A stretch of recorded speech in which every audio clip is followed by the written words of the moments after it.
الحمد لله رب العالمين وبه نستعين وأشهد أن لا إله إلا الله وحده لا شريك له وأشهد أن محمدا عبده ورسوله صلى الله عليه وعلى آله وصحبه وسلم تسليما كثيرا. أما بعد، قال شيخ الإسلام محمد بن عبد الوهاب رحمه الله في كتاب التوحيد الذي هو حق الله على العبيد: باب ما جاء في الاستسقاء بالأنواع، وقول الله تعالى: وتجعلون رزقكم أنكم تكذبون. وعن أبي مالك الأشعري رضي الله عنه أن رسول الله صلى الله عليه وسلم قال: أربعة في أمتي من أمر الجاهلية لا يتركونهن: الفخر بالأحساب، والطعن في الأنساب، والاستسقاء بالنجوم، والنياحة على الميت. وقال: النائحة إذا لم تتب قبل موتها تقام يوم القيامة وعليها سربال من قطران ودرع من جرب. رواه الإمام مسلم في صحيحه.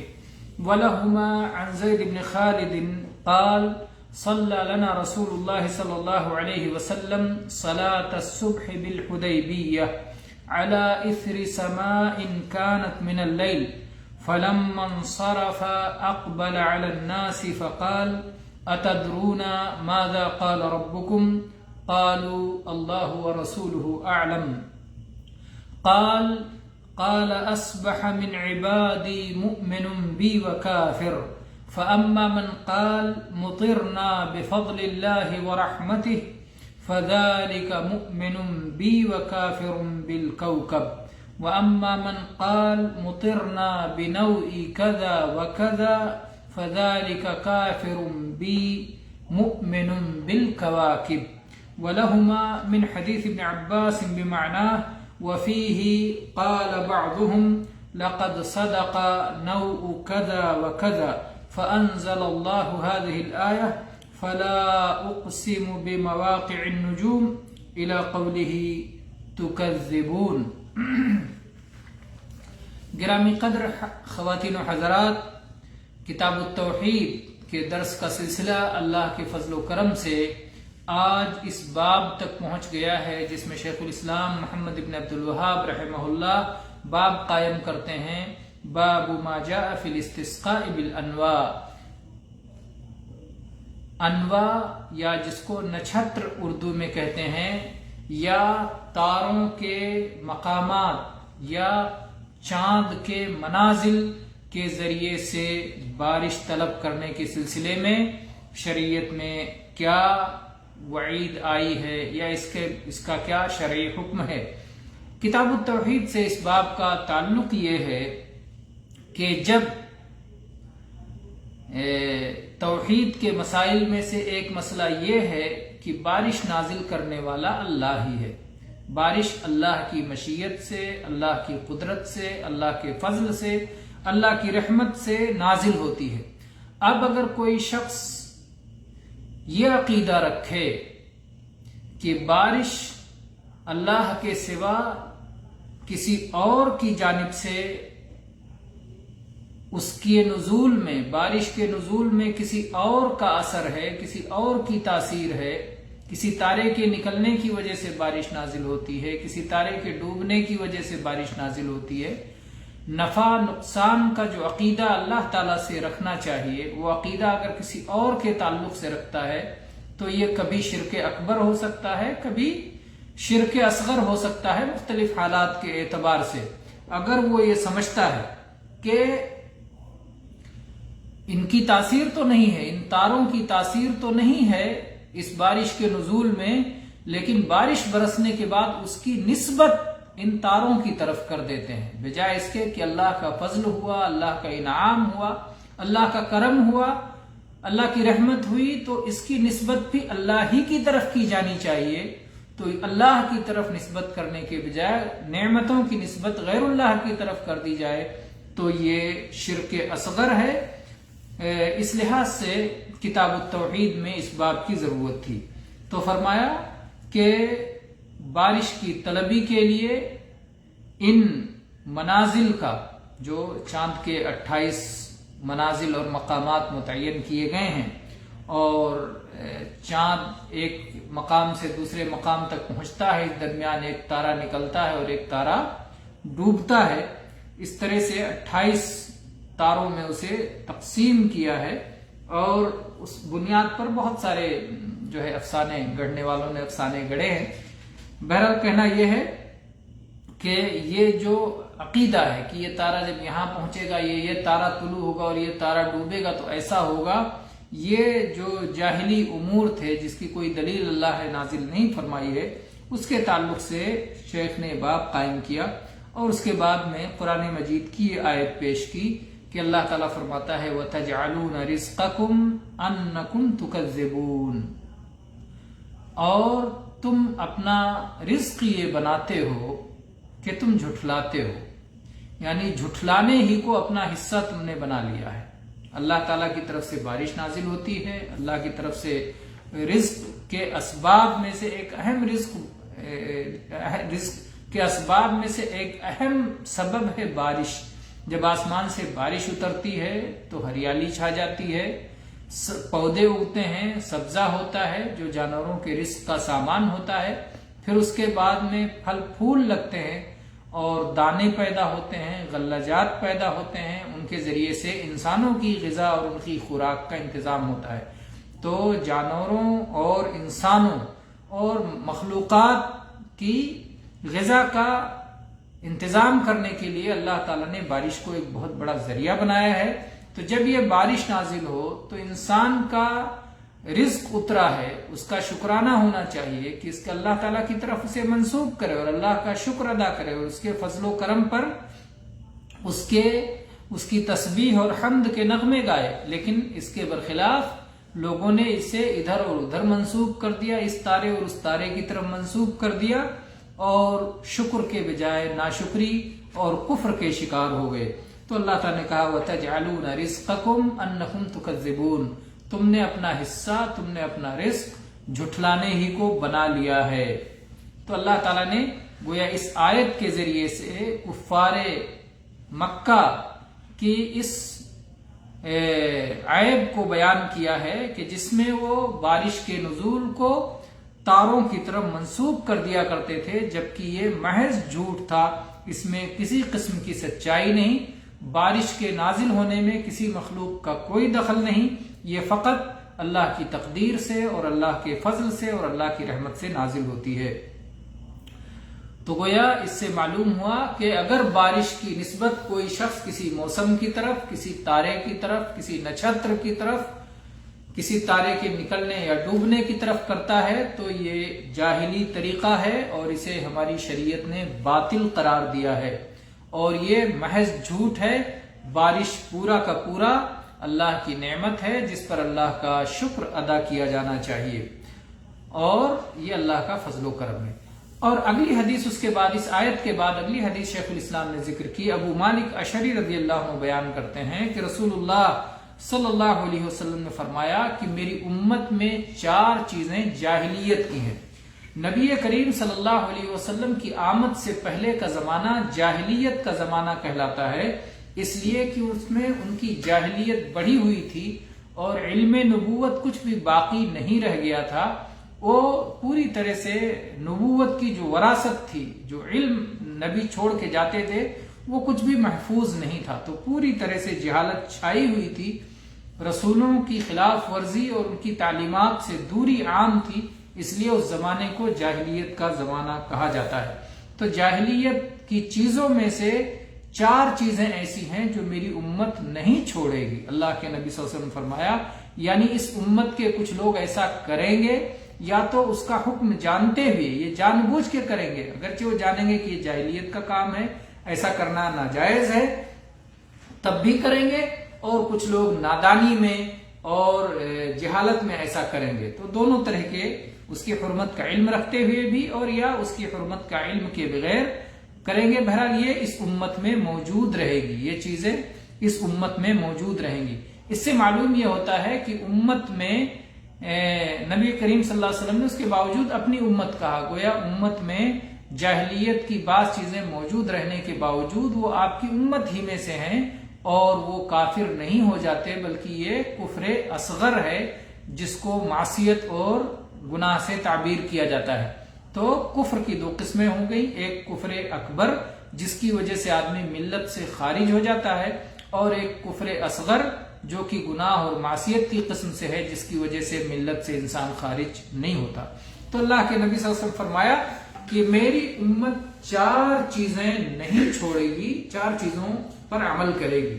اس میں سے پہلی چیز ہے الفخر بالاحساب، اپنے حسب پہ فخر کرنا، اپنے باپ دادا پہ، میں تو اس خاندان کا ہوں، میرے تو فلاں باپ تھے اور میرے تو فلاں دادے تھے اور میں تو فلاں قبیلے کا ہوں۔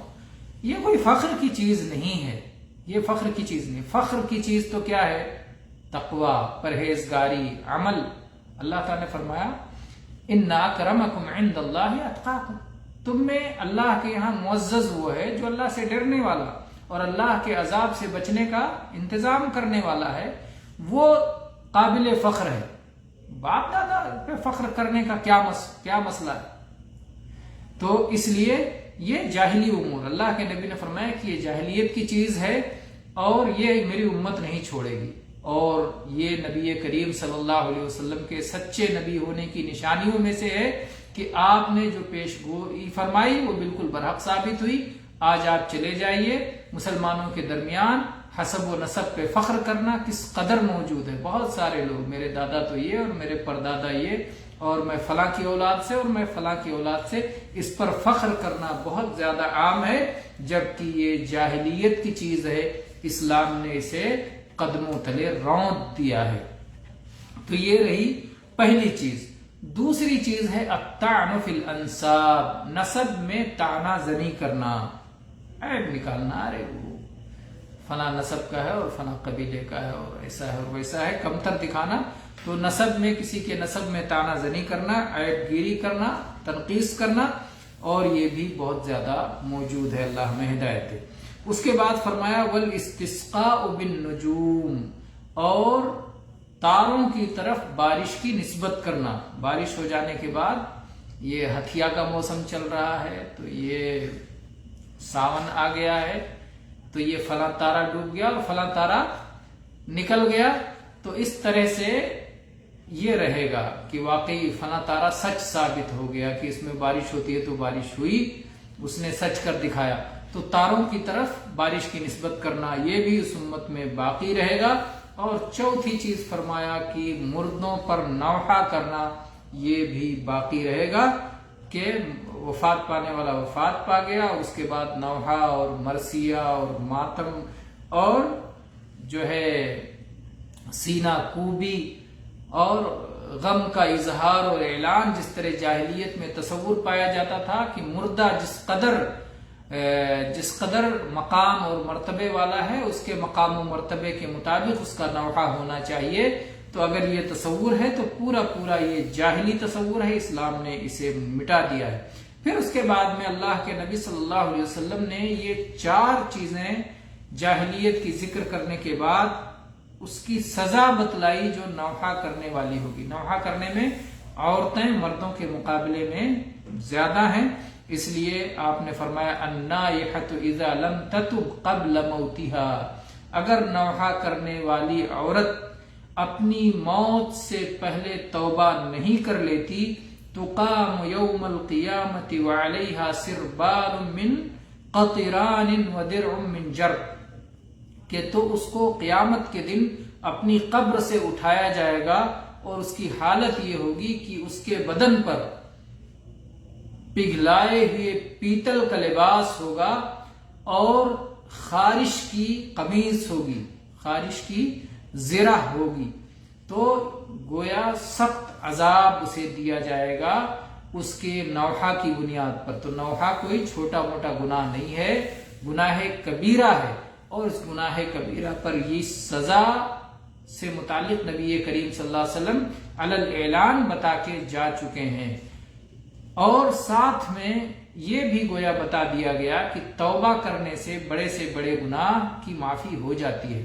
اذا لم تتب قبل موتها، اگر اپنے مرنے سے پہلے توبہ نہیں کر لیتی ہے تو اس سزا کی حقدار ہوگی۔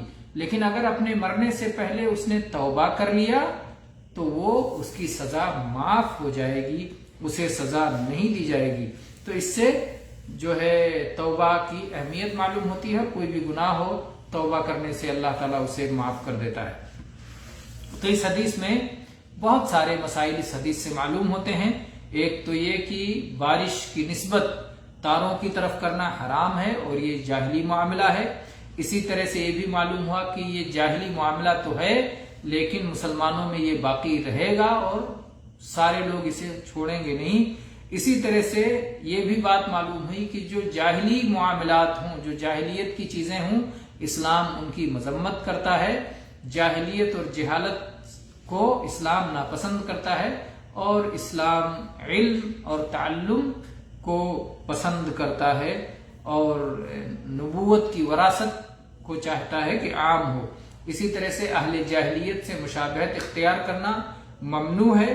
حسب و نسب پہ فخر کرنا یہ جاہلی کام ہے۔ اسی طرح سے کسی کے نسب کی مذمت کرنا اور عیب جوئی کرنا یہ بھی جاہلی کام ہے اور حرام ہے، اور ایسے ہی نوحہ کرنا حرام ہے اور اس کی سزا بھی بیان کی گئی حدیث میں، اور یہ کبیرہ گناہ ہے اور توبہ کرنے سے گناہ معاف ہو جاتا ہے چاہے جتنا بڑا گناہ ہو۔ اور یہ بات بھی معلوم ہوئی کہ کبھی کبھی کسی مسلمان میں جاہلیت کی کوئی خصلت رہتی ہے لیکن اس کی وجہ سے وہ کافر نہیں ہوتا۔ تو یہ چند باتیں تھیں جو اس حدیث سے معلوم ہوئی، اور یہ حدیث بھی پڑھ کر کے اس باب کو مکمل کر لیتے ہیں کہ صحیحین کی حدیث ہے۔ زید بن خالد رضی اللہ عنہ کہتے ہیں کہ رسول اللہ صلی اللہ علیہ وسلم نے ایک دن صلاۃ فجر حدیبیہ کے مقام پہ ہمیں پڑھائی۔ رات میں بارش ہوئی تھی۔ جب آپ نے سلام پھیرا تو آپ نے لوگوں کی طرف متوجہ ہو کے فرمایا، تم جانتے ہو کہ تمہارے رب نے کیا کہا؟ لوگوں نے کہا اللہ اور اس کے رسول بہتر جانتے ہیں۔ ادب کا یہ انداز ہے اور شرعی معاملات میں یہ جواب دیا جائے گا کہ اللہ اور اس کے رسول بہتر جانتے ہیں، کیونکہ اللہ کے بتانے سے شرعی باتیں اللہ کے رسول بھی جانتے ہیں۔ لیکن اگر خالص غیب کا معاملہ ہو تو کہا جائے گا اللہ عالم، کیونکہ غیب اللہ ہی جانتا ہے، اللہ کے رسول صلی اللہ علیہ وسلم غیب نہیں جانتے۔ پھر آپ نے فرمایا کہ اللہ تعالیٰ نے کہا اصبح من عبادی مؤمن بی و کافر، آج کی صبح میرے کچھ بندے صاحب ایمان رہے اور کچھ بندے کافر ہو گئے۔ جس نے کہا مطرنا بفضل اللہ و رحمتہ، کہ ہمیں بارش ملی ہے اللہ کے فضل اور اللہ کی رحمت سے، اللہ کے فضل اور اللہ کی رحمت سے بارش ہوئی ہے، تو ایسا شخص اللہ پر ایمان رکھنے والا ہے اور کافروں اور تاروں کا انکار کرنے والا ہے۔ اور جو شخص کہے کہ فلاں فلاں تارے اور فلاں موسم کی وجہ سے بارش ہوئی ہے تو وہ شخص تاروں پر ایمان رکھنے والا اور اللہ کا ناشکرا ہے۔ تو اسی طرح سے عبداللہ ابن عباس رضی اللہ عنہ سے بھی اس معنی کی حدیث آئی ہے، اور اس میں ذکر کیا گیا ہے کہ بعض لوگوں نے کہا کہ فلاں فلاں تارے کی بات سچ نکلی، تو اللہ تعالیٰ نے یہ آیت نازل کی فلا اقسم بمواقع النجوم، تاروں کے نکلنے اور ڈوبنے کی جگہوں کی قسم ہے۔ اور اللہ تعالیٰ جس کی چاہے قسم کھائے، لیکن بندوں کے لیے ضروری ہے کہ وہ صرف اللہ ہی کی قسم کھا سکتے ہیں، اللہ کے سوا کسی مخلوق کی قسم کھانا بندوں کے لیے حرام ہے۔ اس حدیث سے بھی بہت ساری مفید باتیں معلوم ہوئی۔ پہلی بات یہ معلوم ہوئی کہ تاروں کی طرف بارش نازل ہونے کی نسبت کرنا حرام ہے، شریعت میں اسے کفر کا نام دیا گیا ہے۔ اسی طرح سے ایک بات یہ معلوم ہوئی کہ اگر لوگوں کے عقیدہ میں خلل انداز ہونے والی کوئی بات ہو، ایسی بات جس پر لوگوں کے عقیدے میں خلل پڑ رہا ہو، تو اس کی تنبیہ کرنی چاہیے اور لوگوں کو اس کی تعلیم دینا چاہیے کہ فلاں بات جو لوگ کہہ رہے ہیں یا فلاں بات جو لوگوں کے ذریعے کہی جاتی ہے اس سے عقیدے میں فرق پڑتا ہے، اس سے عقیدے میں خرابی آتی ہے، اسے بیان کرنا چاہیے۔ اسی طرح سے یہ معلوم ہوا کہ نعمت کا شکر کرنا فرض ہے اور کسی بھی نعمت کو غیر اللہ کی طرف منسوب کرنا جائز نہیں ہے۔ اور اسی طرح سے یہ بات معلوم ہوئی کہ سوال و جواب کے انداز میں تعلیم دینا یہ بہت اہم ہے، یہ دل میں بات بیٹھ جاتی ہے۔ جب آدمی سوال کر کے پھر کوئی اس کا جواب بتاتا ہے تو دل میں وہ بات بیٹھ جاتی ہے۔ اور اسی طرح سے یہ بات بھی معلوم ہوئی کہ جب کسی آدمی سے کوئی سوال کیا جائے اور جواب نہ معلوم ہو تو اسے اللہ کے سپرد کر دے کہ اللہ ہی بہتر جانتا ہے۔ اور اسی طرح سے اللہ تعالی کی صفت ہے فضل اور رحمت، مطرنا بفضل اللہ ورحمتہ، تو فضل و رحمت اللہ کی صفات میں سے ہے۔ اور اسی طرح سے اللہ کے نبی صلی اللہ علیہ وسلم نے یہ کہا کہ بعض لوگ کافر ہو گئے اور بعض لوگ مومن ہو گئے، یہاں کفر سے مراد کفر اصغر ہے جس سے آدمی ملت سے خارج نہیں ہوتا۔ اگر جو ہے یہ کفر اکبر مراد ہوتا تو اللہ کے نبی صلی اللہ علیہ وسلم ضرور کہتے کہ ایسے لوگ اپنے ایمان کی تجدید کریں، دوبارہ لا الہ الا اللہ پڑھ کر کے ایمان لائیں، کیونکہ ان کا اسلام ختم ہو گیا ہے، اسلام ٹوٹ گیا ہے۔ لیکن اس سے معلوم ہوتا ہے کہ یہ کفر اکبر نہیں بلکہ کفر اصغر ہے، جس کی وجہ سے وہ ملت سے خارج نہیں ہوئے۔ واللہ تعالی عالم، وصلی اللہ علی نبینا وسلم، والحمد للہ رب العالمین۔